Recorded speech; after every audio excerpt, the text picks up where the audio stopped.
papuri para sa ating Panginoong Diyos. Kung may Bible kayo, pakibukas sa Awit chapter 91. Ito yung chapter na paborito namin ni Brother June. Nung time na siya ay may sakit. Nung time na siya ay may sakit, ikinabisa namin to, yung inano namin, memorize namin ang chapter na to from verse 1 up to 16.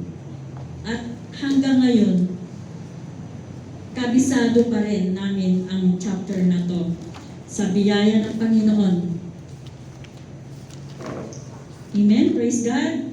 So, kung babasahin natin ang from chapter 1 to 6, verse 1 to 16, medyo mahaba. So, by verse na lang ang gagawin natin. Amen? Praise God. Hallelujah. Praise the Lord.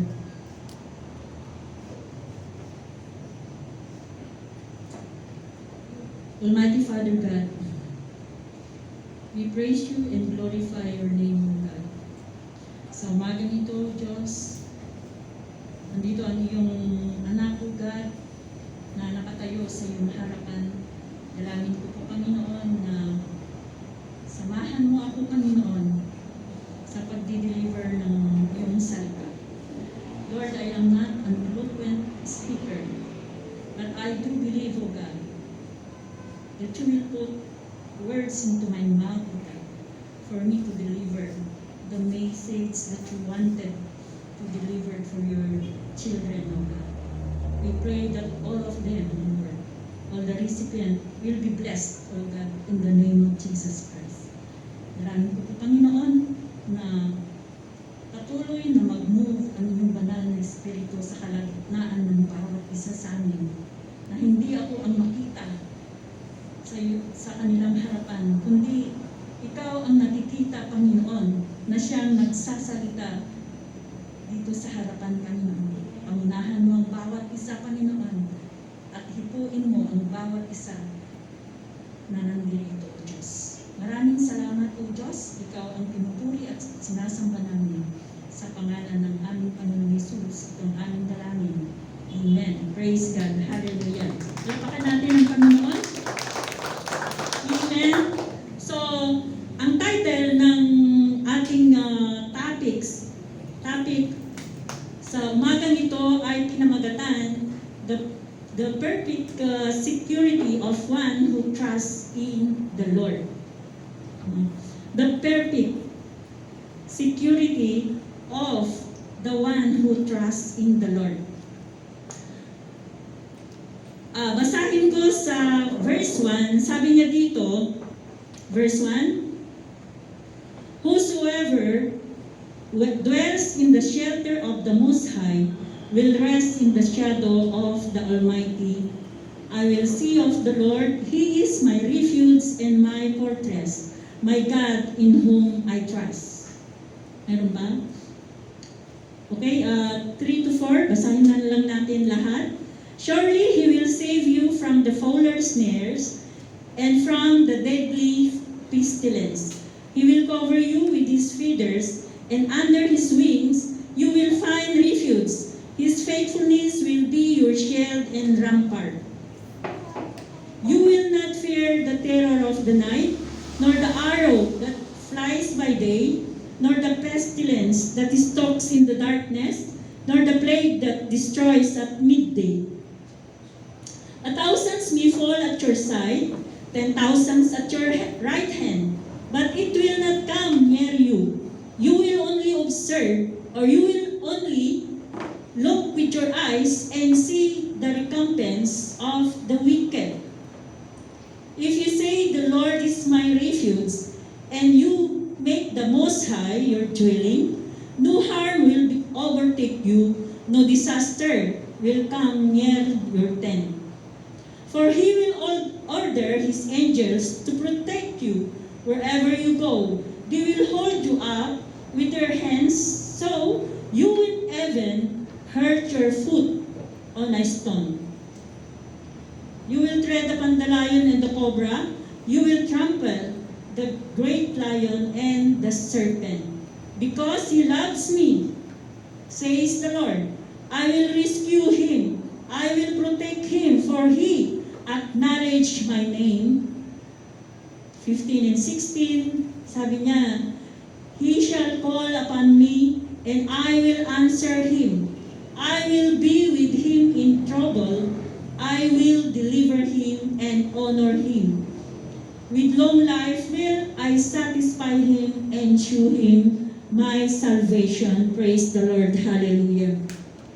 Palakpakan natin ang Panginoon sa kanyang mga salita na ating binasa.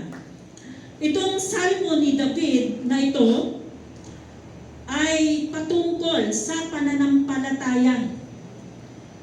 At dinidescribe niya kung ano o kung saan ang perpektong seguridad ng isang tao na nagtitiwala sa ating Panginoong Diyos.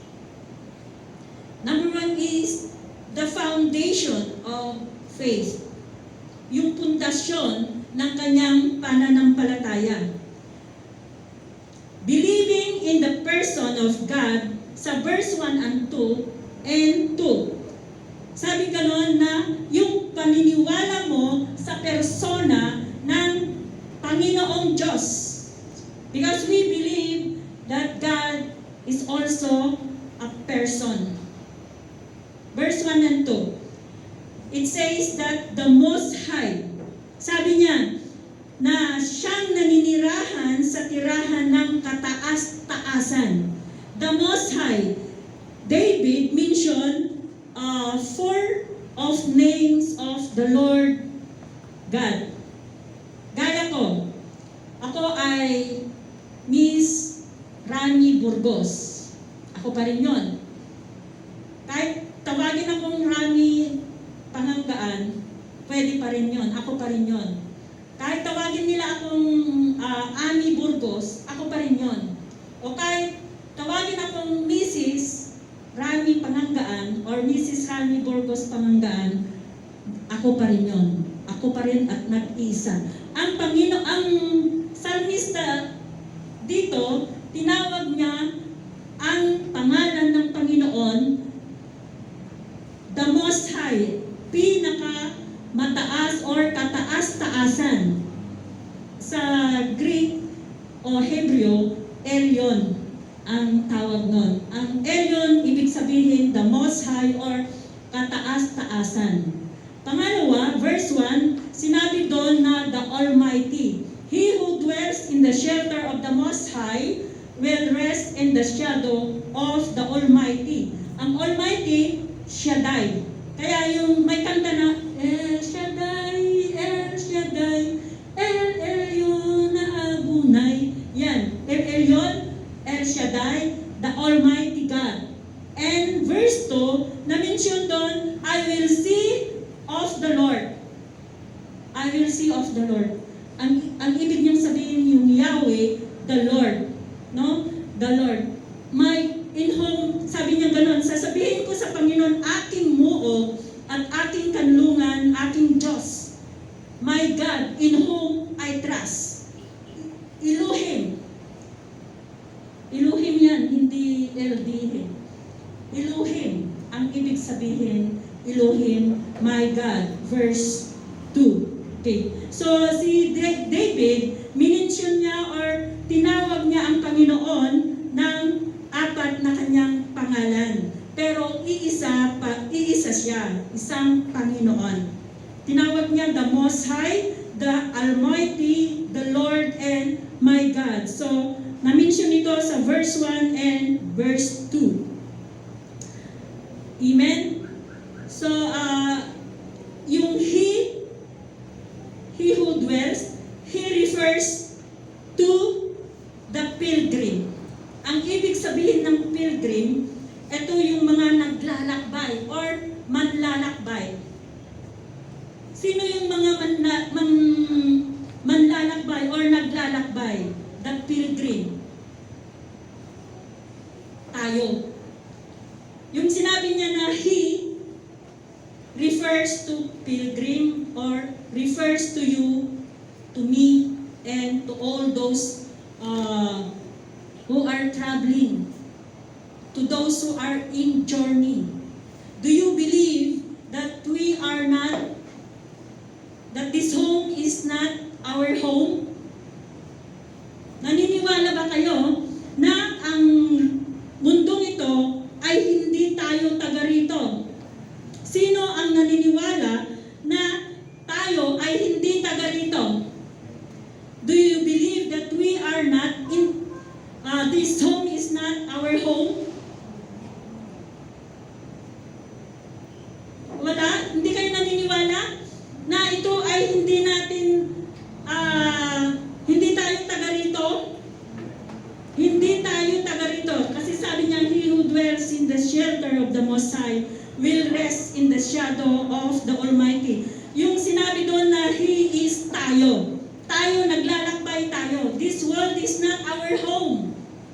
We are just passing by into this world. Tayo ay manlalakbay lamang dito sa mundong ito.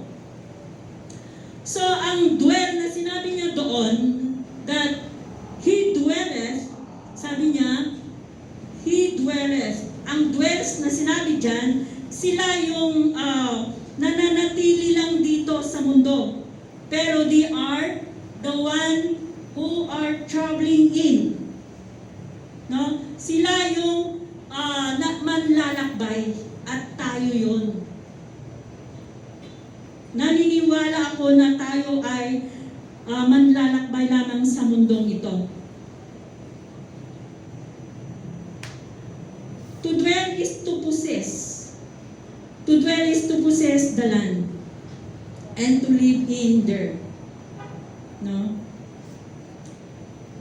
Sa Exodus chapter 30, 3 verse 13, sabi niya, Now therefore I pray thee, if I have found grace in thy sight, show me now thy way, that I may know thee, that I may find grace in thy sight, and consider that this nation is thy people. Ito yung sinabi ni Moises, no, sa ating Panginoong Diyos. Na nung time na yon, sabi niya, I pray thee, if I have found grace. No? So, makikita natin dito that ang ating Panginoong Diyos ang siyang nagbibigay sa bawat isa ng protection, ng grasya. Tayo ay nasyon ng Panginoon. We are God's nation. Gaya ni ang sabi ni Moises na consider that this nation is thy people. And we are God's people. So if we are God's people, you belong to the church. Defend your church. Defend the body of the church. You must be firm or stay, for He will not allow grabbers to grab you. Trust God and remain dwelling in the secret place where God had put on you.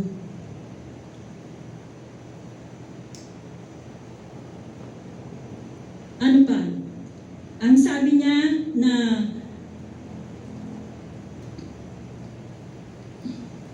believing in the person of God and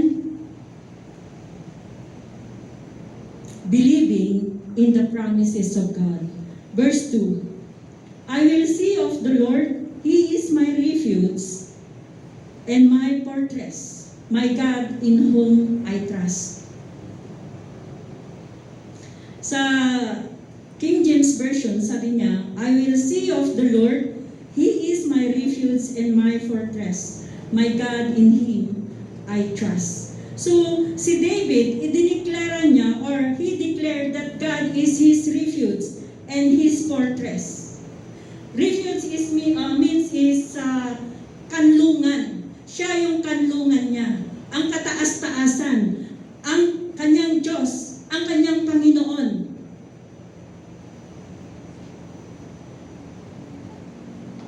Siya yung ginawa niyang kanlungan at siya yung ginawa niyang fortress. Siya yung ginawa niyang o pinagkakatiwalaan niya.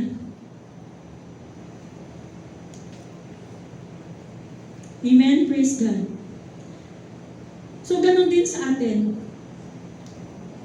Ano man ang dumadating sa buhay natin, ano man ang nangyayari sa buhay natin, gawin natin kanlungan ang ating Panginoong Diyos. Dahil wala kang magagawa kung wala ang Panginoong Diyos. Sabi nga ni David na sasabihin ko sa Panginoon, aking muog at aking kanlungan. He is my fortress and my refuge. Aking Diyos na siyang aking pinagkakatiwalaan. Amen? Praise God. Gawin natin muog siya. Gawin natin kanlungan siya. Si David, ginawa niyang kanlungan. Ginawa niyang muog ang Panginoong Diyos. Kaya nga pinuri niya, kaya nga tinawag niya ang Panginoong Diyos na kataas-taasan. Siya ang Panginoon niya. At siya ang mananatili sa Kanya. Ang Diyos na makapangyarihan sa Kanya, na kayang ipagtanggol kahit ano ang nangyayari sa Kanya, na kahit anong klase na dumadating sa Kanya na pagsubok, ang Diyos na pinagkakatiwalaan niya ay kaya siyang ipagtanggol or kaya siyang protektahan mula sa anumang klase ng palaso ng kaaway. Kasi nagtiwala siya sa Kanya. Tayo, pag dumadating ang mga ganyan palaso ng kaaway, yung mga pana ng kaaway, kanino tayo nagtitiwala? Kanino tayo magpupunta? Kanino tayo magsasabi, tulungan mo ako? Nandito ako sa lugmok. Instead of going to your friend, your brother,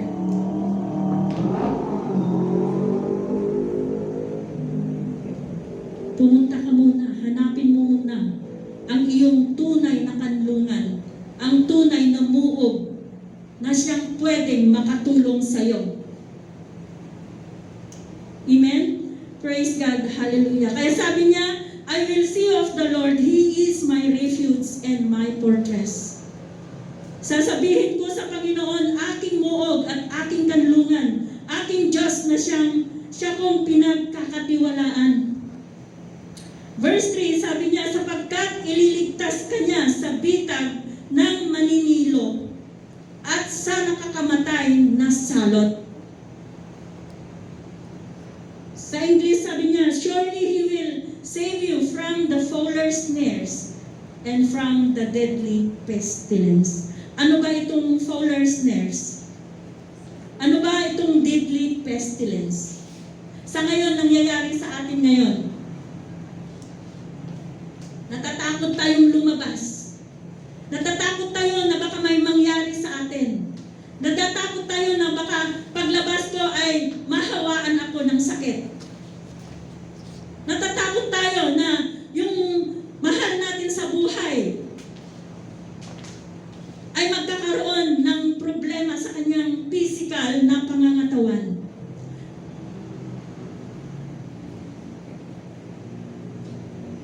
Marami tayong ginagawang protection sa ating sarili. Sabi nga na pagdating, may narinig nga ako pagdating sa bahay, nagwiwisik ng alcohol sa loob ng bahay. Bago pumasok sa bahay, nagwiwisik ng alcohol. Halos ipaligo yung alcohol. Para protection. Double mask. Nagdo-double mask. Double mask na nga, naka-face shield pa. Bakit? Protection. Pero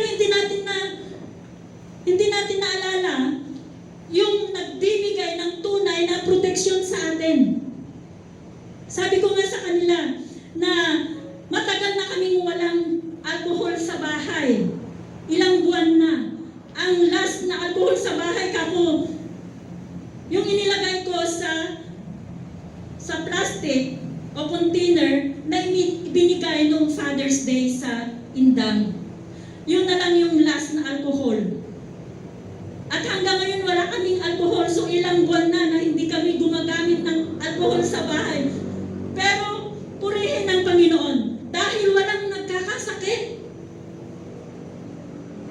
Walang inuubo sa amin, walang sinisipon. Bakit? Kasi ang proteksyon ng Panginoon ay nasa atin. Hindi kanya pababayaan. Kung wag kang magtiwala, wag kang magdepende sa alcohol or sa ginagamit natin na mask or face shield. Dahil ito ay temporal. Dahil ito ay hindi tunay na protector. Ang tunay na protector ay ang ating Panginoong Diyos. Maalala niyo ba yung last na salot na pinadala ng Diyos sa Ehipto? Ano yun?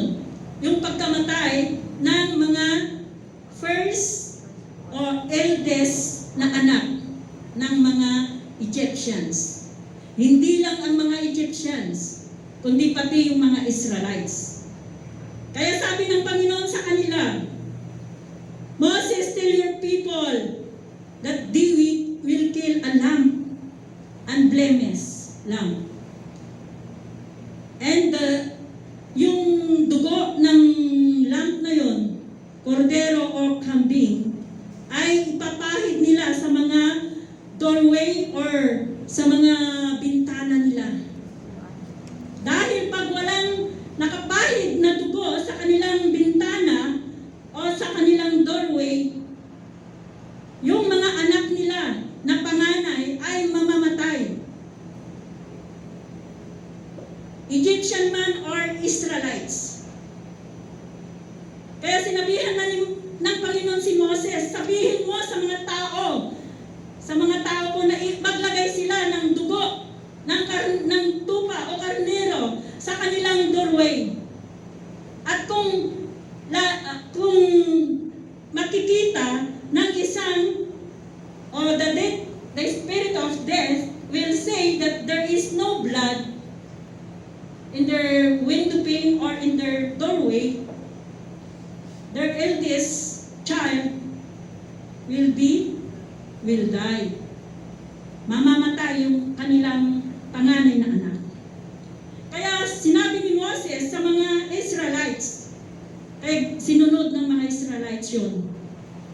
At naglagay sila, they played the blood of the lamb sa kanilang mga bintana o sa mga doorway nila, sa door.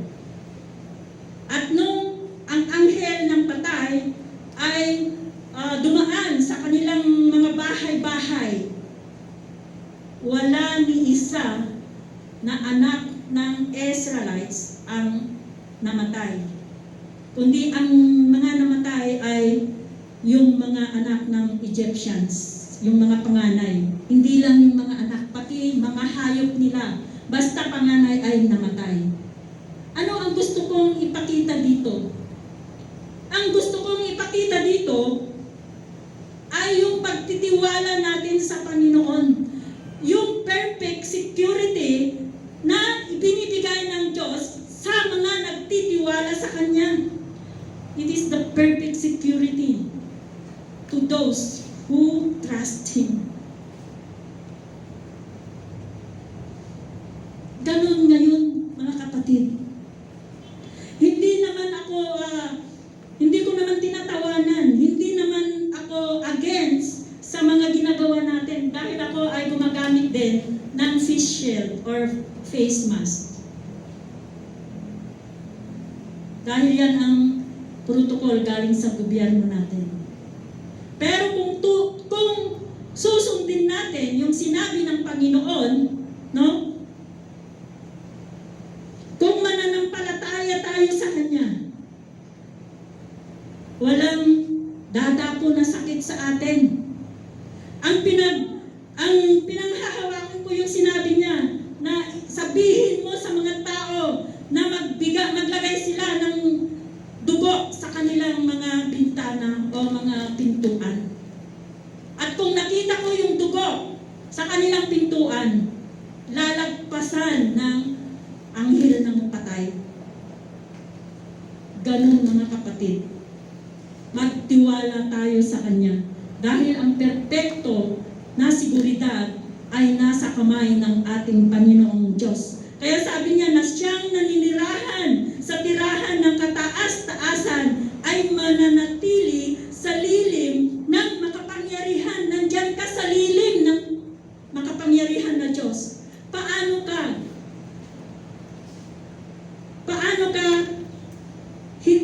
mamamatay? Paano ka magkakaroon ng salot sa buhay? Kung ang mismo na ang kataas-taasan ay nasa iyo, na siyang nagkumikip-kip sa iyo, na ang kanyang lilim ay nasa iyo. So hindi ka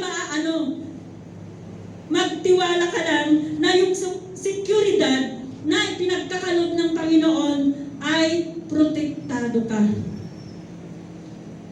Lagi kong sinasabi na yung manok, yung inahin, kapag ang mga inakay ay nandun sa lilim ng inahin, ay hindi sila ng kahit anong klase ng kaaway nila, na kung kahit anong klase ng destroyer or mapanira, hindi sila Pero pag lumabas ka sa proteksyon ng Panginoon, that's the time na pwede kang magkasakit.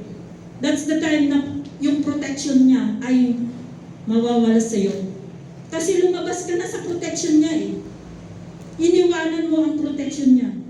Kaya sabi niya na siyang naninirahan sa kataas-taasan, tirahan ng kataas-taasan, ay mananatili sa lilim ng makapangyarihan.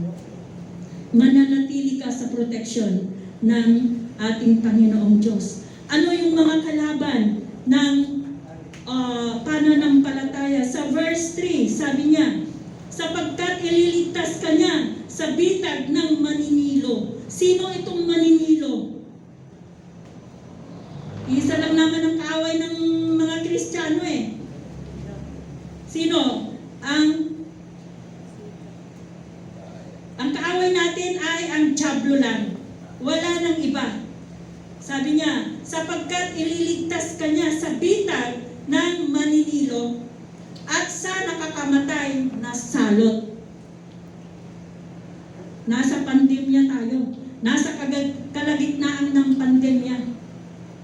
Ito yung salot. Pero ano ang sabi niya? Ililigtas ka niya sa bitag. Ililigtas ka niya sa bitag at sa nakamamatay na salot. So magtiwala ka sa Panginoon. Siya ang Diyos, yung kinanta natin dito kanina. He is a promise-keeping God. He is a miracle-working God. He can do everything. He will protect you mula sa salot. Kung kaya niya na prinotektahan yung mga anak ng mga Israelite at that time, yung last na salot na pinadala niya sa Ehipto, kayang-kaya niya tayong protektahan. Dahil sa dugo ng ating Panginoong Jesucristo, ligtas tayo. Kaya nga sabi ko, pag lumalabas kami sa bahay, sabi ko, Lord, protect me. Let the pleading of your blood surround me. Ganon. Yun lagi ang dapat natin ipag-pray. So sabi niya sa English, surely He will save you from the fowler's snare and from the deadly pestilence. Yung trap dito, no? May trap dito, yung pansilo sa atin. Sabi niya, God rescues us. Parang ibon na nakawala sa kanyang hawla. No? Maiskapuhan natin ang mga salot na yan. protection ng Panginoon, kahit na-trap ka na, kahit nandyan ka na sa pagka-trap, pakakawalan ka ng Panginoon mula sa trap na nakaatang sa'yo. He will protect you. He will rescue you. We could escape like a bird out of the snare. Kahit nandyan na yung bitag, yung pain na nakaabang na sa'yo, ililigtas ka pa rin ng Panginoon. Hindi ka niya hahayaan na bumagsak sa pain ng kaaway. Kundi ililigtas ka niya. He will deliver you from that trap. Dahil ang proteksyon ng Panginoon nasa nagtitiwala sa Kanya. Kung ang pagtitiwala mo sa Panginoon ay buo, no? Buo ang pagtitiwala mo na walang doubt, hindi ka magsasuffer, mga kapatid. Maiiwasan mo lahat yan. Dahil ang nagbibigay sa iyo ng protection, ng deliverance, ng rescue, ay ang Diyos na gumawa ng langit at lupa. So ano pa sino ang against sa iyo? Kung mismo ang kataas-taasan na Diyos ang siyang nagbigay sa iyo ng protection. Amen. Praise God. So, patuloy na magtiwala tayo sa kataas-taasan. Patuloy na ating buhay ay nakaangkla sa Panginoon. Patuloy na ang buhay natin ay nakadepende sa ating Panginoong Diyos. Ang nakamamatay na sakit, dito sa verse 3, sabi niya, sapagkat ililigtas ka niya sa bitag ng maninilo. Itong maninilo na to, ito si Diablo. At sa nakakamatay na salot. Itong nakakamatay na salot, ito na yung pandemya na sinasabi nila na ang dami-daming namamatay, na ang dami-daming na contaminate, na ang dami-daming nagkakasakit. Dahil ang mga tao ay natatakot na. Natatakot para sa kanilang buhay. Meron nga, kaya nga minsan nagpapasalamat ako sa Panginoon kasi ang akala natin, ang mga Bible studies natin ay walang nangyayari. Pero ito yung daluyan ng pagpapala sa mga hindi nakakakilala sa Panginoon. Ito yung daluyan ng kagalingan ng mga may sakit. Bakit? Ultimo na nasa Amerika, ultimo na nasa Apare, nasa Quezon. At dito sa atin, Cavite, Manila, Las Piñas. Ito ang daluyan ng ginagamit ng Diyos upang ang mga may sakit ay mapalaya mula sa kanilang sakit. Bakit? Tatawag lang sila, magmi-message sila. Pastora, paki-pray ako. May sakit ako. Yung kaibigan ko na nandun sa States, sabi niya, kasi friend ang tawagan namin, she is a pastora. Sabi niya, my friend, please include my brother-in-law. He's in COVID. He can breathe. They brought him at the hospital right now. Sabi niya ganun. Please pray. Pinanalangin natin. At that moment, upon receive the message, we prayed. Sabi ko, Lord, malayo man ako sa Kanya, pero ang kamay mo ay hindi maigsi upang hindi mo maabot. Pinag-pray. And praise the Lord. After ilang oras lang, na-receive ko ang message niya. My friend, my brother-in-law was already okay. The oxygen level is okay, and is going to be home now, sabi niya. So makikita natin doon na ang Panginoong Diyos, sa isang panalangin mo na mayroon kang pagtitiwala sa Panginoon at walang kaduda-duda, yung ipinanalangin mo at ikaw na nanalangin ay walang kaduda-duda na nanalangin, marireceive mo o tatanggapin ng recipient ang kagalingan. Amen? Praise God. Hindi tayo ang nagpapagaling, kundi ang Panginoon mismo ang nagpapagaling. Maraming pinagaling ang Panginoon through our Bible studies. May depression na yung isang young people, 23 years old, 5 times attempt. May suicidal attempt siya.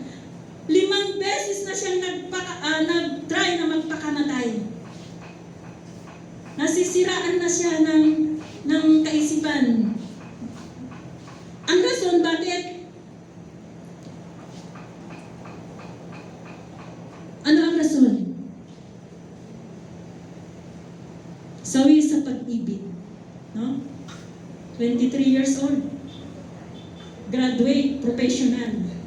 Pero, dahil sa pag-ibig, iniwanan siya ng boyfriend. 5 beses na nagtangkang magpakamatay. Ang ganda-gandang dalaga, iniwanan ng boyfriend. Na-depress siya, na-stress, na-depress, at magpapakamatay na. Pero, dahil sa Panginoon, ang siyang makapangyarihan, dahil sa Bible study, sabi nga, kaibigan ni Sister Lourdes ang nanay, at kasama sa Bible study, sabi niya na ipagdasal natin ang aking anak. Yung last na Bible study namin, pinag-pray namin yon, yung anak na yon, na-depress, na hindi makausap ng nanay,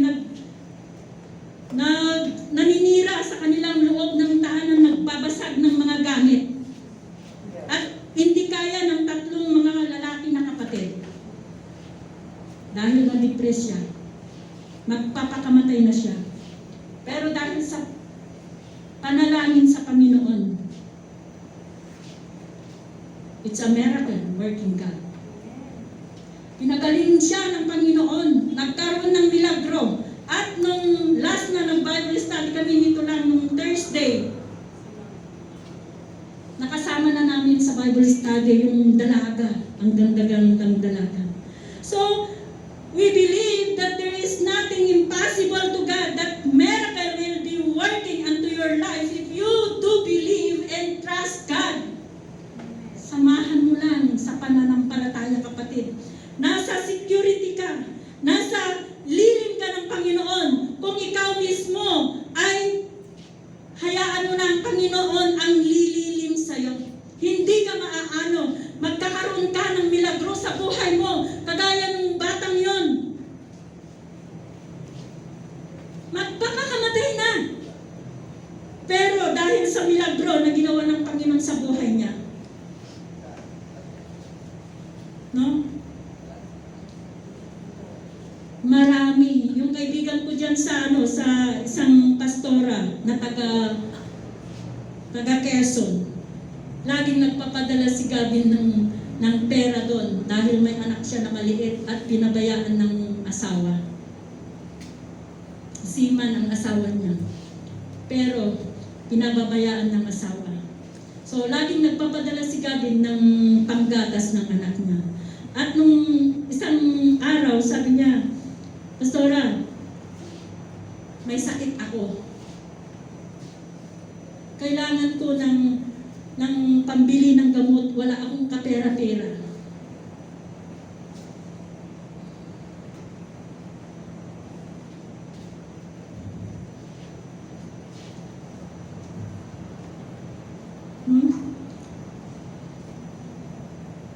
Kasamahan namin na pastora yun nung nagpunta kami ng Malaysia. Nakakaawa. Ang asawa niya ay seaman. Pero pinapabayaan siya. Dahil ang asawa niya ay babaero, hindi pa Kristiyano. Nakakaawa siya. Imagine, every month, pinapadalhan ni Gavin ng pera. Bayaran man o hindi. Kaya nga minsan sabi ni Gavin, Mama, padadalhan mo na naman. Hindi naman nagbabayad dyan. Sabi ko, ya mo lang. Yung ibibili ko ng, kasi nasira yung ano namin. Nasira yung rice cooker namin. Nawalan kasi kami ng gas at that time ng isang gabi. Akala ko hindi makakapag-deliver si Brother Dens ng gas kaagad. Kasi gabi na rin. Ginamit ko sa pagluluto sa ulam namin. Yung rice cooker na yun. Nasira. Na-overheat. So, yung ibibili ko ng rice cooker sana, yun ang pinadala ko ng isang araw. Bakit? Kailangan niya ng pera. Pinadala niya sa akin yung litrato niya na talagang naka-isolate siya. Naka-isolate siya sa labas ng bahay nila, nilagyan na lang niya ng tabing na sako. Dahil ayaw niya na mahawaan yung anak niya. Pero sabi ko ganun, magtiwala ka pastora sa Panginoon, nasaan yung faith mo? Huwag mong hayaan na ma-depress ka kasi yung asawa niya nasa barko pero hindi siya nagpapadala na. Huwag mong hayaan na ma-depress ka. Magtiwala ka sa Panginoon. So, pinag-pray natin siya. Tapos, sabi niya, Pastora, yung binigay mo na panggatas na lang ng anak ko, magaling na ako. Tignan niyo yung kagalingan ng ng Panginoon, yung protection niya, yung kagalingan na pinagkakaloob niya sa kanyang mga anak. Sabi ko, magtiwala ka. Kaya yung pinadala mo na para sa gamot, hindi na yun naibili ng gamot, kundi binili na niya ng gatas ng anak niya na naggagatas 2 years old. Ang gusto kong ipakita dito sa inyo ay yung buong pagtitiwala sa Panginoon. Huwag kang mawalan ng tiwala sa Panginoon na siya ang dakilang manggagamot mo. Siya ay dakilang manggagamot. Kahapon,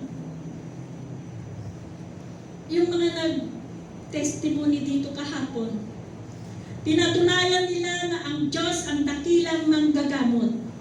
Basta doon ka lang sa kanyang lilim, doon ka lang sa kanyang tirahan. Huwag kang lalabas sa kanyang tirahan para ang protection niya ay nasa iyo. Pero pag ikaw mismo ang lumabas sa protection niya, ikaw mismo ang lumabas sa kanyang tirahan, sa kanyang lilim, sa labas ng lilim ng Panginoon, sa labas ng proteksyon ng Panginoon, nandyan yung mga salot, nandyan yung mga kaaway, nandyan yung mga palaso ng kaaway, at pwede kanyang matira anytime. Dahil wala ang proteksyon ng Panginoon. Pero sabi niya, kung naninirahan ka sa kanyang tirahan, ng kataas-taasan ay mananatili sa lihim ng may kapangyarihan. Hindi ka maaano. Hindi ka maaano, kapatid. Dahil ang Panginoon, yung kamay niya na makapangyarihan na nandyan, nakabantay sa'yo. Ang kanyang mga angheles ay nakabantay sa'yo. Ang protection niya, nakabantay sa'yo. Paano ka maaano? Kung ang protection ng Panginoon ay nasa iyo. Kaya, ang kailangan lang ng Panginoon ay ikaw ay magtiwala. Amen? Praise God. So, sabi niya sa 4, kanyang tatakpan ka ng mga bagwis niya at sa ilalim ng kanyang mga pakpak ay manganganlong ka. Ang kanyang katapatan ay baluti at panangga. Amen? So ang Panginoon, pag nagtiwala ka, Napaka-importante ito, yung pagtitiwala mo sa Panginoon. Kaya nga sabi niya dito, ang mga nakakakilabot sa gabi. Sa verse 4, kanyang tatakpan, kanang mga bagwis niya. Yung protection niya, kagaya ng isang inahin. Pag nandyan na yung dadagit sa kanyang mga inakay, talagang nandyan yung protection ng inahin. Hindi madadagit ang kanyang inakay. Pag nandun na sa protection niya, ganon tayo sa Panginoon. Pag nandyan ka sa bagwis ng Panginoon, sabi niya, He will covers you with His feathers, and under His wings, you will find refuge. Pag nandyan ka sa kanlungan niya, ikaw ay nasa ligtas na lugar. At sa ilalim ng mga pakpak ay mga nganlungka. Ang kanyang katapatan ay baluti at panangga. No? The armor of God's faithfulness will be your shield and rampart. Iyon ang baluti mo, iyon ang panangga mo. Gaya ng mga ginagamit ng mga sundalo na pag nakigera sila, mayroon silang malaking shield. Malaking armor na pag tinarget sila ng pana, pwede yun ang shield nila. Hindi sila matatamaan. Hindi mismo sa kanilang katawan tatama dahil may shield sila. No? Yung baluti nila. Ano ang baluti at panangga natin? Yung the Word of God. Ito yung weapon natin. Ito yung baluti natin, ang salita ng Diyos. Kaya dapat tayo lagi nagbabasa ng salita ng Diyos. Dahil ito yung weapon natin. Hindi lang ang kanyang protection, kundi ang kanyang mga salita ang pwede magbigay sa atin ng protection. Because the Word of God is very powerful. At ang mga nakakilabot sa gabi ay di mo katatakutan. Ano ba yung mga nakakakilabot sa gabi? Yung mga terror at night. Sabi nga nila, may nabasa nga ako, na ang gabi, lalo na yung nasa kalagitnaan ng gabi, between 12 to 3 a.m., nandyan yung mga terror of the night. Maraming nangyayari na aksidente pag gabi. Yung 12 to 3 o'clock in the morning. Maraming dyan ang mga terror, andyan ang mga aksidente, mga hindi ka nais-nais na nangyayari sa mga kalagitnaan sa oras na yon. Pero sabi ng Panginoon, sabi niya, ang mga nakakalabot sa gabi ay di mo katatakutan ni ang pana na nagliparan kapag araw. Yung gabi, minsan umuwi kami sa probinsya, sabi nga nila, kasi may nakita kami na malaking aso sa gilid ng daan. Sabi ni Tinok, sabi niya, napakalaking aso naman to. Mayroon nasa ilang na lugar kami, walang kabahay-bahay, pero may malaking aso na itim na nandun sa gitna, sa gilid ng daan at pwede namin masagasahan. Dito kasi yung daan namin, madadaanan namin, nakatayo at nakaharap sa amin. Sabi ko, in the name of Jesus, umalis ka dyan. Ikaw ay evil spirit. Sabi ko ganun sa aso na yun. Papapan mo, sabi ko kay Gavin. Businahan mo siya, sabi ko, kay Tinok. Dumaan kami pero hindi siya umalis. Sinong kasama ko noon na umuwi? Ikaw ano, Papa? Kasama natin si Tinok. Naka-steady doon. Malaking aso na itim. Nakatutok ang tingin niya kay Tinok. Kung wala ang Panginoon, kung hindi mo i-rebuke ang kaaway sa pamamagitan ng pangalan ng Panginoong Yesus at ang kanyang salita, pwede kaming madisgrasya doon. Dahil yun ay padala ng kaaway. siya doon. Pwedeng tumalapon kami, ang laking aso yon. Itim pa. So, makikita mo no, i-rebuke mo kung ano man ang dumadating na salot sa buhay mo. Kung minsan hindi natin maiwasan na magkaroon ng sakit sa loob ng bahay. Bakit? Kasi nandito pa tayo sa daigdig. Nakikisalamuha tayo sa mga tao na hindi pa nananampalataya at pwede kang mahawaan. Kaya kailangan natin ang proteksyon ng Panginoon na nasa atin palagi. Ito yung mga pana, sabi niya, ang pana na nagliparan kapag araw.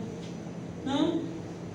Ni ang salot na lihim na bumumbuntot sa kadiliman. Ni ang pagkawasak na sumisira sa katanghalian. Magbuwal sa iyong tabi. Mabubuwal sa iyong tabi ang 1,000, sa iyong kanan ay 10,000, ngunit ito'y hindi lalapit sa iyo. No? Mabubuwal lahat, no? Na nasa paligid mo. Sila'y magkakasakit lahat na nasa paligid mo. Yung iba mamamatay, yung iba napupunta sa ospital. Sabi nga nila na dito daw sa Cavite ang number 1 na nandito yung pinakamaraming numero ng mga natamaan ng COVID. O hindi ba kayo nagtataka mga kapatid? Araw-araw tayong lumalabas. Pero sa biyaya ng Panginoon, nagkaroon ba tayo ng COVID? Hindi. Dahil ang proteksyon ng Panginoon ay nandyan sa atin. Nag-proteksyon niya ang kanyang kalinga. Dahil siya yung kanlungan natin. Siya yung muog natin. Kaya hindi tayo natatamaan. Hindi tayo natatamaan. Bakit? Yung proteksyon ng Panginoon nasa iyo. Nasa atin. Sabi niya, mabubuwal sa inyong tabi ang 1,000. Dito sa Cavite, sabi, tayo ang pinakamaraming numero ng COVID victim. Bakit? Naapektuhan ba tayo? Naapektuhan sa ekonomiya. Pero sa physical ay hindi dahil ang Panginoon ay nandyan sa atin. No, makakarinig kayo, 10,000. Ngunit ito'y hindi lalapit sa iyo. Bakit hindi lalapit? Dahil ang dugo ng Panginoon ay nandyan sa atin. Nandyan na nabalutan tayo ng dugo ng Panginoon. Mamamasdan mo lamang sa pamamagitan ng iyong mata. Di ba nakikita natin at naririnig natin na maraming biktima, na maraming namamatay. Pupunta sa ospital, mamaya nabalitaan mo na patay na. Mamaya nabalitaan mo na na-cremate na. Yung kasamahan namin na isang pastor dyan sa Las Piñas, pumunta lang sa ospital para magpa-check. Maya't maya nakarinig o naka-receive ng tawag ang kanyang pamilya. Siya ay patay na. At nung pumunta ang kanyang misis at ang kanyang mga miyembro, abo na yung ibinibigay sa kanya. Hindi man lang sinabi kung ano ang diagnosis, hindi man lang sinabi kung bakit namatay siya in one day time. Ang pastor na to ay may 8 anak na malaliit. 42 years old lang siya. At maganda ang pangangatawan niya. Pero pagpasok niya sa pagkaano lang sa ospital, patay. Abo nang lumabas. Kaya hindi matik ng asawa niya kasi pumasok. Yung asawa niya, malakas ang katawan. Ganyan ang katawan ni Gavin, ang katawan nun. So, ang proteksyon ng Panginoon ay patuloy na lagi tayong magpasakop sa Kanya. Kaya nga sabi niya, mamamasdan mo lamang sa pagitan ng iyong mga mata. Diba nakikita natin ang mga namamatay. Kaya sabihin. Kasi puro COVID ang sinasabi. Puro awayan sa pera ng DOH ang mga nakikita. Kaya hindi na ako nanonood. Kaya sabi niya, at iyong makikita ang parusa sa masasama.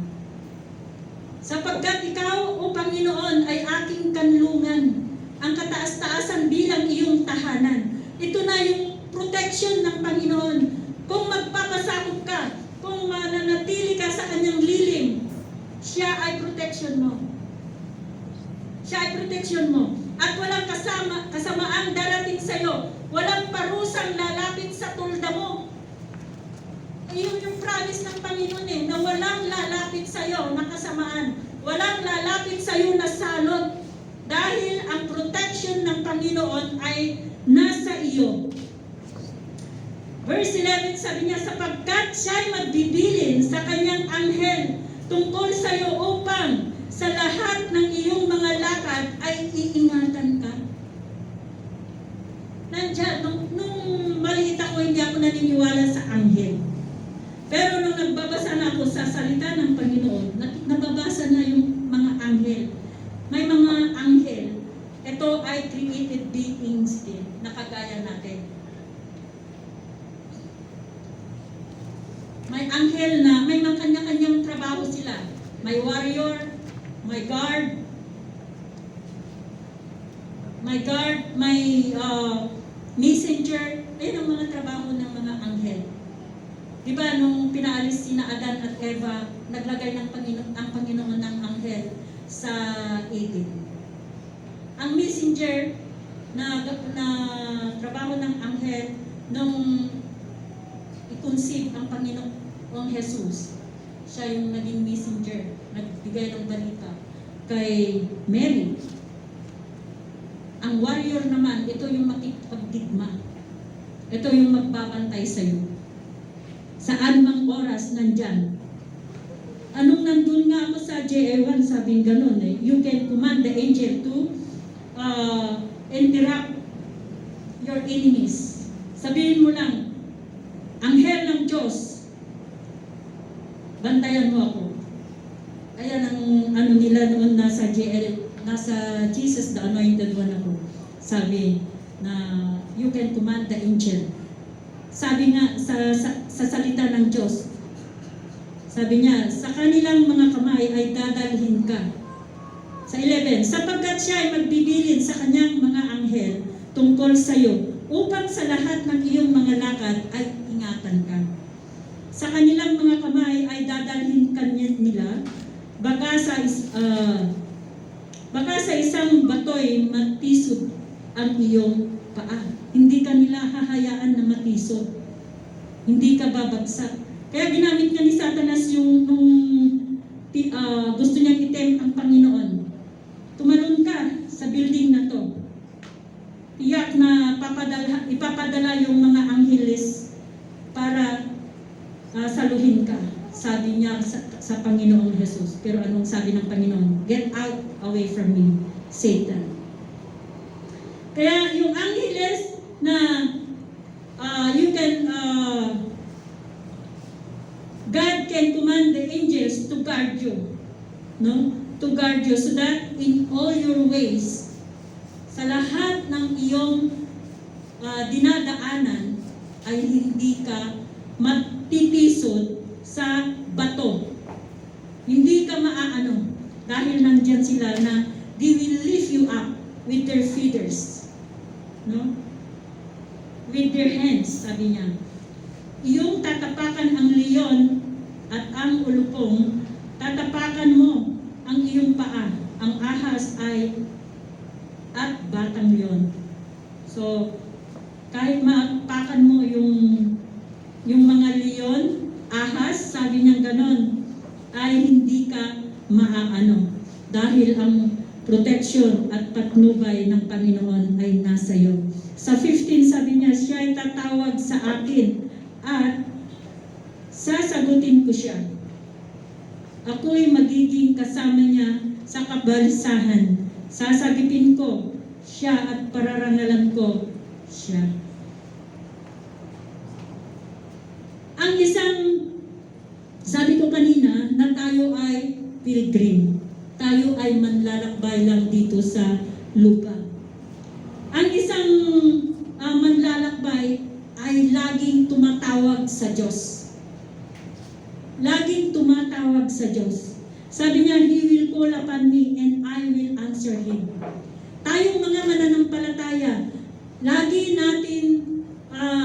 kailangan lagi tayong tumawag sa Diyos. Kailangan natin ang palaging makausap ang ating Panginoong Diyos.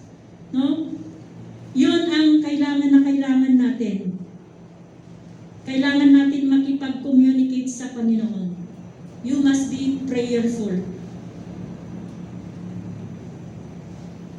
Kasi sabi niya, sino man, He will call upon me. He will call upon me and I will answer Him.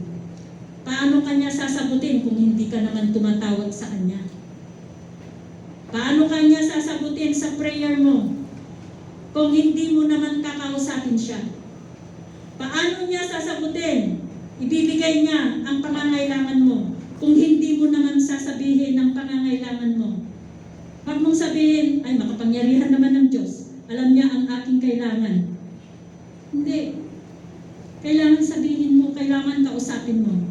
Ang mga anak sa mga nanay, tatay, sinasabi nila ang kailangan nila. Tayong mga parents, alam natin pangangailangan ng mga anak natin. Yung mga tuitions, yung mga school supplies nila. Pero pag hindi nila sinasabi sa atin, Nay, magbayad na ako ng tuition, hindi mo naman ibinibigay yun, di ba? Ganon ang Panginoon. Kailangan sabihin mo yung pangangailangan mo sa Kanya. And for surely, He will give it to you. No? Siya ay tatawag sa akin at sasagutin ko siya. Sasabihin ko siya, ako'y magiging kasama niya sa kabalisahan. Sasagipin ko siya at pararangalan ko siya. Sasagipin ka ng Panginoon. Sa Exodus chapter 33 verse 14, sabi niya, And he said, My prayer shall go with thee, and I will give thee rest. So sa presensya ng Panginoon, ito ang pinaka-importante sa atin. God's awesome presence is the most important one in the secret place of the Most High. In the presence, dwelling place of God, there is power. Sa tahanan o sa tirahan, sa presensya ng Panginoon, sa kanyang muog, sa kanyang kanlungan, may kapangyarihan. There is power in the presence of God. No evil shall come near us if you are in the presence of God. When you are in the presence of God, you will find rest, peace, inner peace, and everything. Pag nasa kanlungan ka ng Panginoon, pag nasa presensya ka ng Panginoon, mararanasan mo ang kapayapaan, kapanatagan ng loob. Mararanasan mo ang kapahingahan. At nasa iyo lahat na. And we are all pilgrim. Tayo lahat ay manlalakbay. We are strangers in this world. This world is not our home. May kanta yan. This world is not my home. I'm just a passing through. My treasures are laid up. Yun yung kanta namin no, mga young peoples kami. This world is not my home. God answers those who call Him. Hindi niya sasagutin yung hindi tumatawag. Kaya ang sasagutin niya yung tumatawag. No? Sa 16, sabi niya, aking bubusugin siya at ng mahabang buhay at ipapakita sa kanya ang aking pagliligtas. So, with long life, will I honor him. Paparangalan ka niya. Paparangalan ka niya. And he is with them in trouble. Pag nandyan ka sa trouble, kabuluhan, sa crisis, nandyan ang Panginoon. No? And he will satisfy them with a long life and salvation. Sa Proverbs chapter 3 verse 2, sabi niya, for length of days and long time, and peace shall be add today. Yung sinabi niya dito na long life, ito yung years of your life, yung kung gaano kahaba yung buhay na ipagkakaloob sa iyo. Yung buhay na idadagdag sa yung buhay. No, sa Psalm chapter 119 verse 165, sabi niya, great peace have they which love thy law, and nothing shall offend them. So, sabi dito ay great peace. They shall have no stumbling block. Walang matitisod sa kanya. At walang matitisod sa kanya. Dahil nasa kanya ang dakilang kapayapaan na siyang ipinagkakaloob ng ating Panginoong Diyos. Sa Isaiah chapter 32 verse 17, and the work of righteousness shall be peace, and the effect of righteousness, quietness, and assurance forever. Sa verse 18 sabi niya, and my people shall dwell in a peaceable habitation, and surely dwellings and in a quiet resting place. So, ang pinaka-importante sa atin that we will have to be in the presence of God. Sabi niya, he who dwells in the shelter of the Most High will rest in the shadow of the Almighty. Kailangan nandiyan tayo sa kanyang kanlungan, sa kanyang lilim. Dapat tayo manatili sa lilim ng ating makapangyarihan na Diyos. Kaya sabi ni David, minention niya dito sa verse 1 and 2 na ang kataas-taasan, ang makapangyarihan, ang ating Panginoon, ang Diyos ko na ating pinagkakatiwalaan. So ang title ng ating topic today is the perfect security. The perfect security of who trusts in the Lord. Amen. Praise God. Tayo po'y manalangin. Mapagpala at makapangyarihan na Diyos, kami ay patuloy na nagbibigay sa iyo ng papurit pagsamba. Panginoon, dalangin po namin na lahat ng mensahe na iyong pinadala sa umagang ito, dalangin po namin o Diyos na ito ay patuloy na mangusap, kumilos sa aming buhay.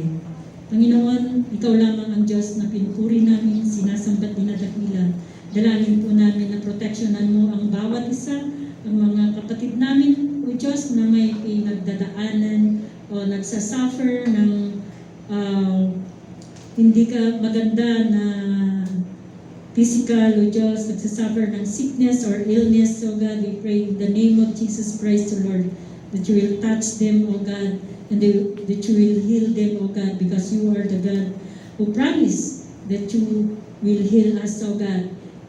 It is our prayer, O God, that yung mga anak ni Sister Glo, O God, si Janjan, at si Brother Noel, ang kanyang asawa, Lord, ay maranasan na nila ang iyong kapangyarihan, that the healing power of God that comes from your holy throne, O God, will flow upon their bodies in the name of Jesus Christ, O God. And we thank you also for the healing for Michelle, O God. We know that she's already in good health, O God, na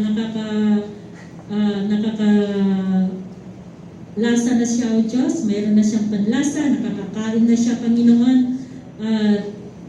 Nagpapasalamat kami, Panginoon, sa kagalingan niya, Panginoon. Salamat sa paghihipo sa kanya, Panginoon. Alam namin na by Sunday, O God, ay kasama na namin siya sa pagbibigay sa iyo ng papurit pagsamba.